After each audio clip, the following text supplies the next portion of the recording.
Hello, good day.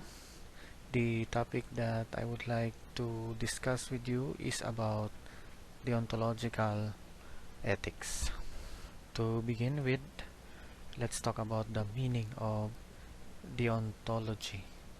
The term deontology comes from the Greek word dion, meaning duty or obligation. So this theory states that we are morally obligated to act in accordance with a certain set of principles and rules regardless of outcome. So as you can see, this is the complete opposite of utilitarianism, no? As towards the end of that statement, regardless of the outcome or consequence or the result, what they considered right is when you follow the rules or the laws or the commandments. Okay?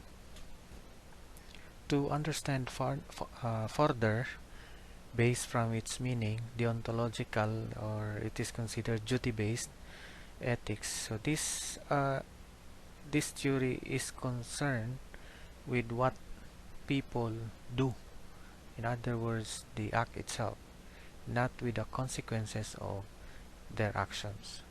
So this is expressed in the following statements: do the right thing, do it because it's the right thing to do, don't do wrong things or avoid them because they are wrong. So they live, the deontologists live in a universal or universe of moral rules, such as it is wrong to kill innocent people. So it is a universal moral rule, no? It is wrong to kill innocent people. It is wrong to steal. It is wrong to tell lies, no? No matter what the consequence or the effect of that telling the truth, no? It is right to keep promises. So in other words, in uh, under this form of ethics, someone who follows this duty-based ethics should do the right thing even if that produces more harm or less good than doing the wrong thing, no? Because duty is superior than happiness, no? People have a duty to do the right thing even if it produces a bad result.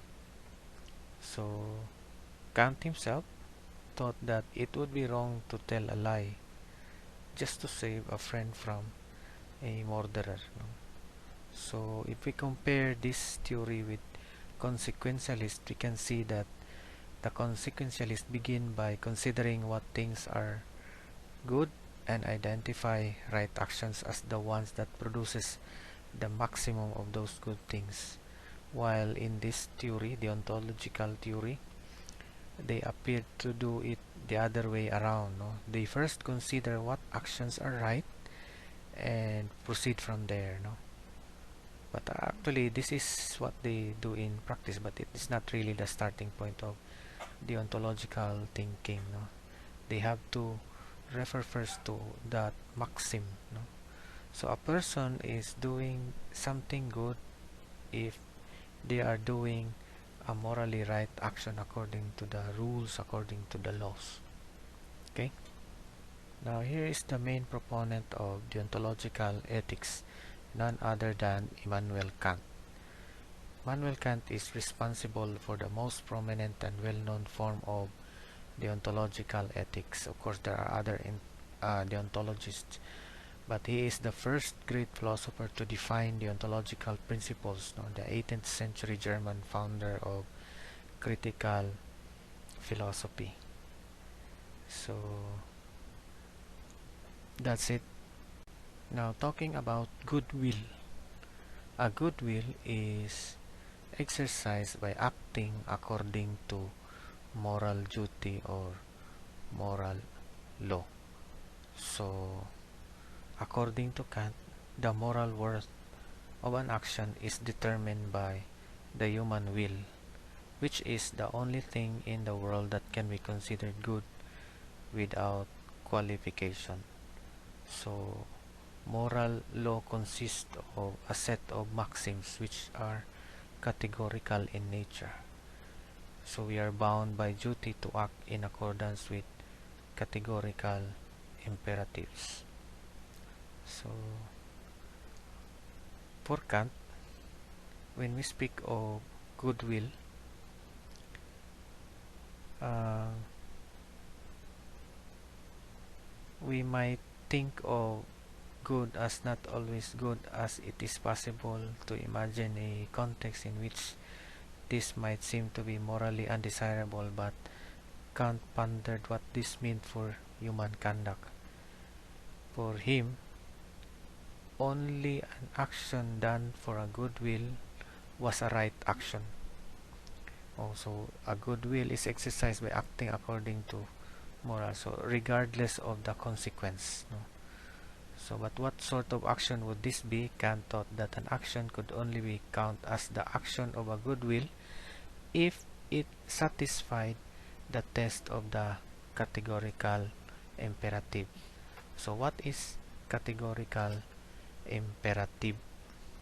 Let us continue my discussion about this on my next slide. Categorical imperatives or categorical imperative is a requirement in Kantian deontological theory that we should act only according to the maxims that can be regarded as universal laws.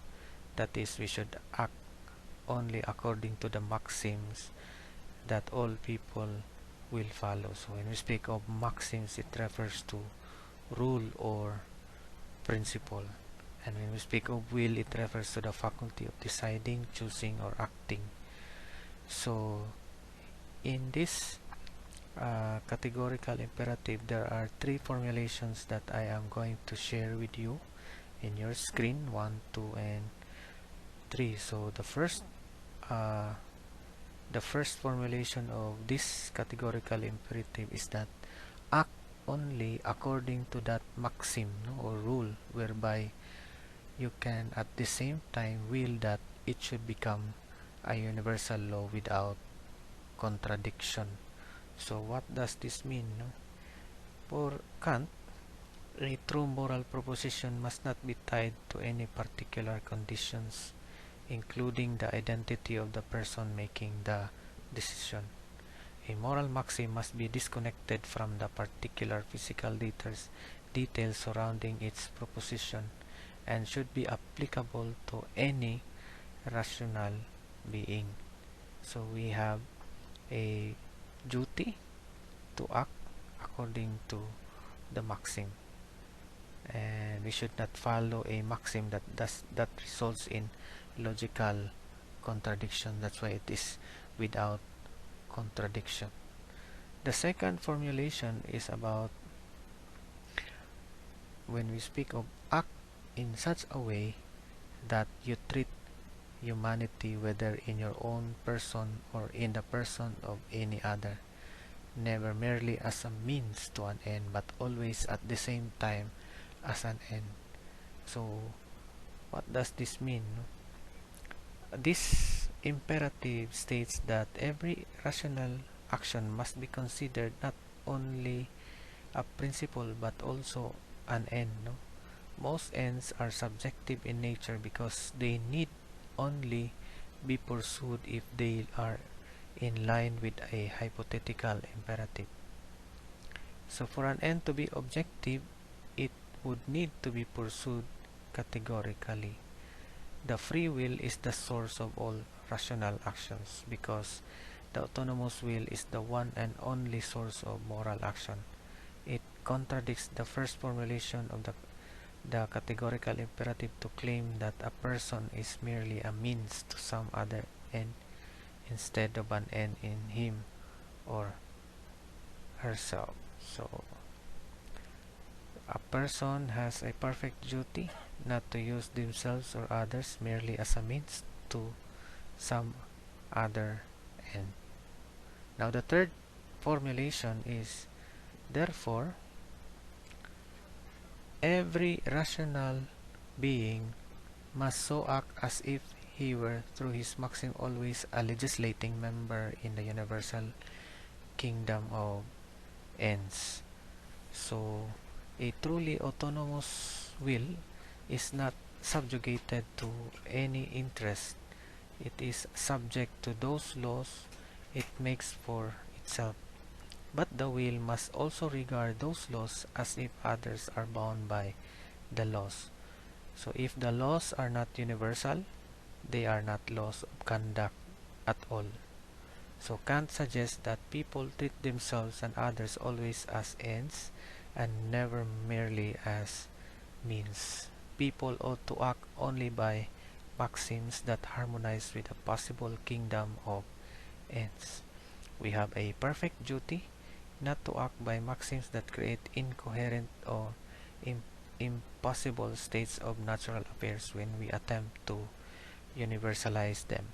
And we have an imperfect duty not to act by maxims that lead to unstable or greatly undesirable states of affairs for all parties involved.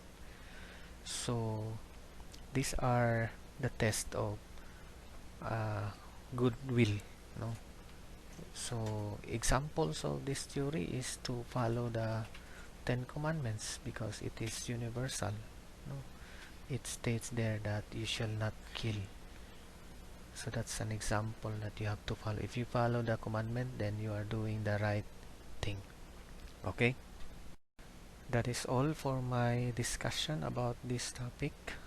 If you have questions or clarifications, feel free to message me. Thank you for listening.